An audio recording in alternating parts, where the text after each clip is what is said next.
अस्सलामुअलैकुम my social media family. उम्मीद करती हूँ कि आप सब लोग हिफ्ज़ अमान से होंगे। जैसा कि आप लोग जानते हैं कि कल से पुलिस, रेंजर्स, फ़ौज और पीटीआई के जो अफ़गानी जो उसमें ख़ास तौर पे शामिल हैं, बहुत सारे अब तक गिरफ़्तार किए जा चुके हैं। कल भी मैंने आपको बताया था कि 400 अफ़राद को गिरफ़्तार किया गया था, जिसमें से 120 के करीब वज़ीर दाखिला के बयान के मुताबिक जो हैं वो अफ़गानिस्तान के लोग निकले थे और फिर अली मीन गंडापुर अटक के पुल के ऊपर रुक गए थे और फिर पुरतशद्दुद कार्रवाइयों में आगे बढ़ते हुए जिस तरह से उन्होंने हमारे पुलिस अफसरान के ऊपर हमले किए हैं, बहुत सारी तस्वीर अब तक ऐसी हैं। अगर आपको मज़ीद अपडेट्स चाहिए तो आप मेरे ट्विटर अकाउंट पर जाइए, वहाँ पर सब सब उन अफसरान की तस्वीरें लगी हुई हैं जिनके ऊपर हमले किए हैं और कुछ लोगों की शहादत की खबरें भी आ रही हैं। और ये क्या खबरें हैं एग्जैक्टली और असल खबर क्या है, क्योंकि सोशल मीडिया पर बहुत सारे रूमर्स फैलाए जा रहे हैं। तो मैं वन बाय वन अब तक की तमाम जो डिटेल्स हैं वो आपको बताती हूँ। और ये जो वीडियो अभी आप देख रहे हैं ये एज लाइव वीडियो है, क्योंकि अगर एडिटेड वीडियो लगाते तो बहुत टाइम लग जाता और मुझे आपको फौरी खबरें देनी है। अब तक की ताज़ा तरीन इतलात के अकॉर्डिंगली आपको बता दूं कि एक खबर चल रही है कि वज़ीर आला खैबर पख्तूनख्वा अली अमीन गंडापुर को गिरफ्तार कर लिया गया है और ये दावा किसी और ने नहीं किया बल्कि खुद उमर अयूब ने किया है। इस खबर में कितनी हकीकत और सदाकत है वो मैं आपके सामने रख देती हूँ कि कौमी असम्बली में अपोजिशन लीडर उमर अयूब जो हैं उन्होंने ये दावा किया है कि वज़ीर आला खैबर पख्तूनख्वा अली अमीन गंडापुर को गैर कानूनी तौर पर गिरफ्तार कर लिया गया है। उन्होंने कहा कि जबकि सरकारी जो नशरियाती इदारे हैं और या पीटीवी जो न्यूज़ है उसमें ये बताया जा रहा है कि अली अमीन गंडापुर के खिलाफ कानूनी कार्रवाई का आगाज़ कर दिया गया है। सरकारी नशरियाती इदारे के अकॉर्डिंगली कहा गया है कि अली अमीन गंडापुर के रियासत के खिलाफ हमलावर होने पर कानूनी कार्रवाई की जा रही है। आपको बता दूं कि अली अमीन गंडापुर के ऊपर सरकारी अमलाक को नुकसान पहुंचाने, सरकारी वसाइल का गलत इस्तेमाल करने के इल्ज़ामात जो हैं वो हैं, जो कि ऑलरेडी साबित भी हो रहे हैं कि एक शख्स जो एक सूबे का वज़ीर आला है वो अपनी ही रियासत के ख़िलाफ़ अपनी कौम के लोगों को तो लेकर साथ में दूसरे मुल्क यानी अफ़गानिस्तान के लोगों को लेकर भी वो एक तो उनको गैर कानूनी तौर पे पनाह दी हुई है केपीके के अंदर, फिर उनको वो लाकर लश्कर कशी करवा रहा है, फिर वो सरकारी मशीनरी इस्तेमाल कर रहा है अपनी ही रियासत के ख़िलाफ़। ज़राए ने यह भी दावा किया है कि अली अमीन गंडापुर को खैबर पख्तूनख्वा के अंदर जो है वो हिरासत में लिया गया है और उन्हें खैबर पख्तूनख्वा हाउस से हिरासत में ले लिया गया है। सरकारी ज़राए का कहना यह है कि अली अमीन गंडापुर जो हैं जो अभी तक हमारे जो सरकारी ज़राए हैं वो कह रहे हैं कि अली अमीन गंडापुर को अभी तक हिरासत में नहीं लिया गया। पाकिस्तान तहरीक इंसाफ के जो सीनियर रहनुमा हैं और कायदे हिज़्ब इख्तिलाफ उमर अयूब हैं, उन्होंने ये दावा किया कि अली अमीन गंडापुर को खैबर पख्तूनख्वा हाउस से गिरफ्तार किया गया है और हुकूमत जो है उस चीज़ की अभी तक तरदीद कर रही है। अब आपको बता दूं कि समाजी राब्तों की जो वेबसाइट है यानी एक्स यानी ट्विटर के ऊपर आकर उमर अयूब ने लिखा कि रेंजर्स और इस्लामाबाद पुलिस ने खैबर पख्तूनख्वा की हदूद की खिलाफ वर्जी करते हुए गैर कानूनी गिरफ्तारी जो है वो अमल में लाई है। उन्होंने लिखा कि पेशावर हाई कोर्ट ने वज़ीर आला अली अमीन गंडापुर जो हैं उनको की ज़मानत मंजूर कर ली है। वज़ीर आला अली अमीन गंडापुर रियासत का हिस्सा है जैसा कि आइन में बयान किया गया है। उमर अयूब ने कहा कि रेंजर्स, पुलिस और मुसल्ह अफवाज रियासत के आला कार हैं। क्या पाकिस्तान में मार्शल लॉ लगाने लगा हुआ है? ये कार्रवाई इस फार्म 47 के लिए मौत की घंटी होगी। ये कौन कह रहा है? ये कह रहे हैं उमर अयूब। पेशावर हाई कोर्ट ने वज़ीर आला अली अमीन गंडापुर की जो ज़मानत है उसको मंजूर कर लिया है और वज़ीर आला अली अमीन गंडापुर रियासत का हिस्सा हैं जैसा कि आइन में बयान किया गया है, ये उन्होंने कहा है। यानी एक तरफ इदारे जो हैं वो अली अमीन गंडापुर के वारंट गिरफ्तारी नाकाबिले ज़मानत जो है वो जारी कर रहे हैं, दूसरी तरफ पेशावर हाई कोर्ट जो है वो अली अमीन गंडापुर को सहूलियात पर सहूलियात फराहम कर रही है। यानी आप समझ लें कि सहूलतकारी किस लेवल पर हो रही है। उमर अयूब ने कहा कि रेंजर्स, पुलिस और मुसल्ह अफवाज रियासत के आला कार हैं। क्या पाकिस्तान में मार्शल लॉ लगा हुआ है? ये कार्रवाई इस फॉर्म 47 हुकूमत के लिए मौत की घंटी साबित होगी। अब मैं आपको बता देती हूँ कि अली अमीन गंडापुर के जो नाकाबिले ज़मानत वारंट गिरफ्तारी जारी हुए थे वो क्या थे। गैर कानूनी असलहा, शराब की बरामदगी और अली अमीन गंडापुर के जो नाकाबिले ज़मानत वारंट गिरफ्तारियाँ वो जारी कर दिए गए हैं। जुडिशल मजिस्ट्रेट मोहम्मद जो हैं मुबशर हुसैन जैदी, उन्होंने थाना 12 कहू के अंदर जो है वो मुकदमा जो है उसकी समाअत की। मुतअद्दिद मरतबा अदालत तलबी के बावजूद जो है वो अली अमीन गंडापुर अदालत के अंदर पेश नहीं होते रहे। अदालत ने हुक्म दिया कि अली अमीन गंडापुर को गिरफ्तार करके आइंदा समाअत के ऊपर अदालत में पेश किया जाए। अदालत ने केस की समाअत जो है वो 12 अक्टूबर के लिए मुलतवी कर दी और 4 सितंबर को district and session courts Islamabad ने गैर कानूनी असलहा बरामदगी और शराब की बरामदगी के केस में जो है नाकाबिले ज़मानत वारंट गिरफ्तारी जो है वो जारी किए।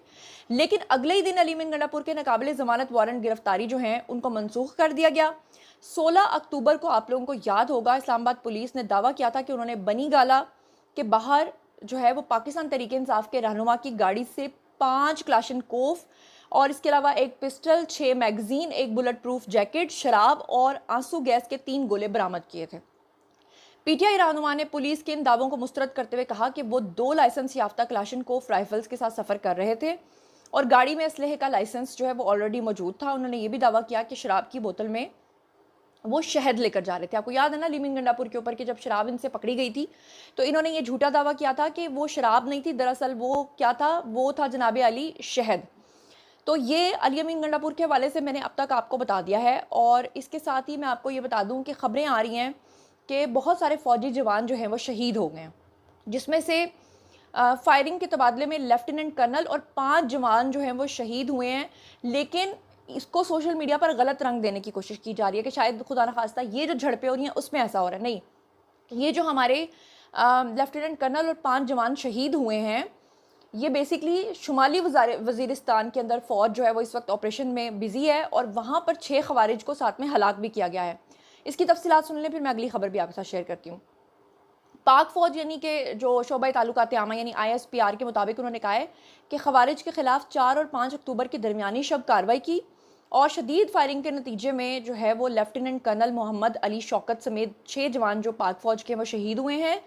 और ISPR ने बताया कि शहीद होने वाले जो 5 बहादुर सिपाही हैं उसमें लांस नायक मोहम्मदुल्लाह हैं, लांस नायक अख्तर जमान है, लांस नायक शाहिदुल्लाह हैं और यूसुफ अली हैं और सिपाही जमील अहमद शामिल हैं।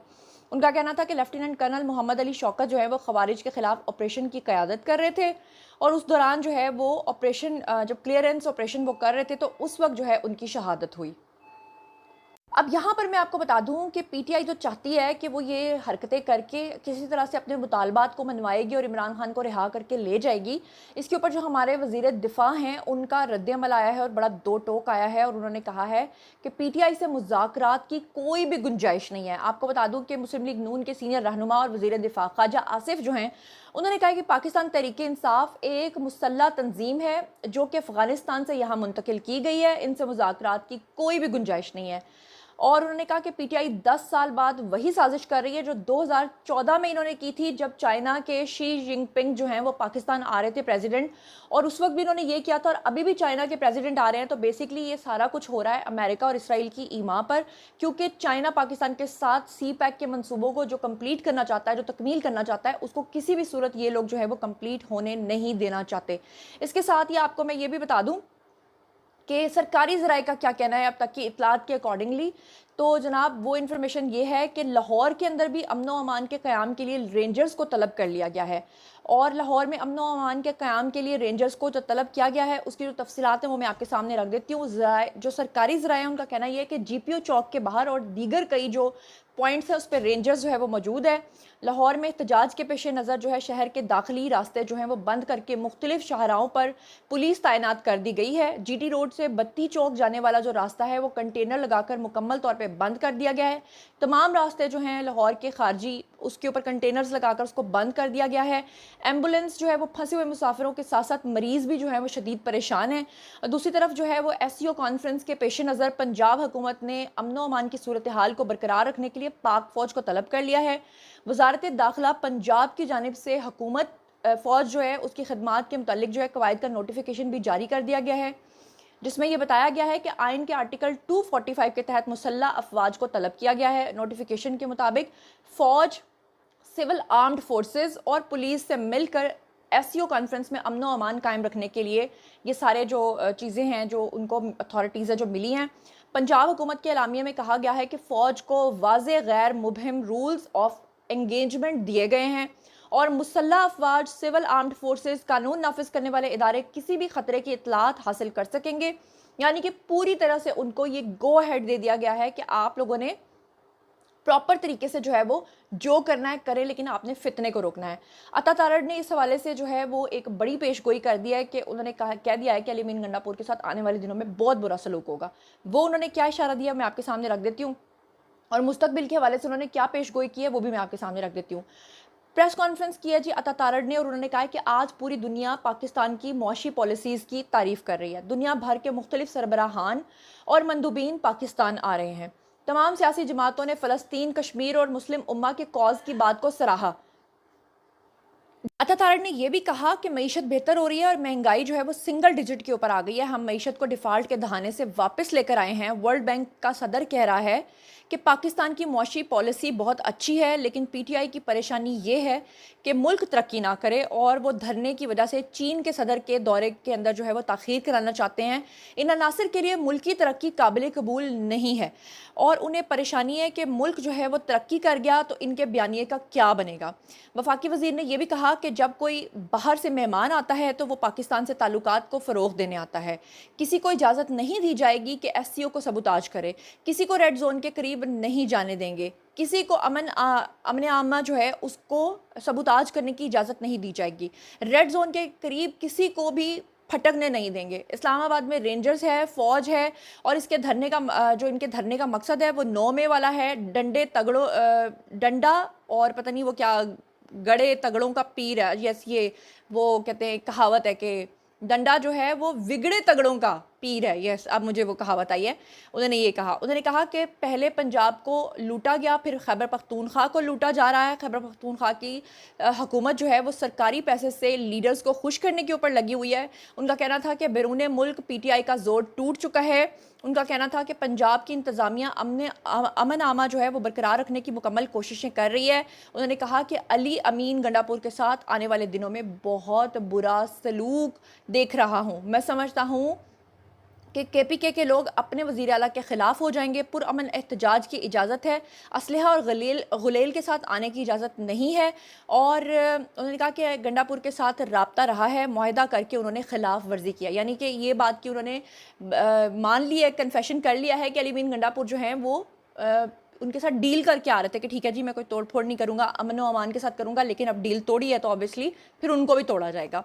और आपको बता दूँ 31 मिनट पहले अभी ये खबर आ चुकी है जो अभी मैं आपके साथ शेयर कर रही हूँ, और वो ये है कि अली अमीन गंडापुर को गिरफ्तार करके पेश करने का हुक्म जो है वो जारी कर दिया गया है, जिसकी तफसीलात कुछ मैंने आपको बताई हैं। असलहा बरामदगी और केस के अंदर जो नाकाबिल ज़मानत वारंट गिरफ्तारी हैं वो जारी हुए हैं।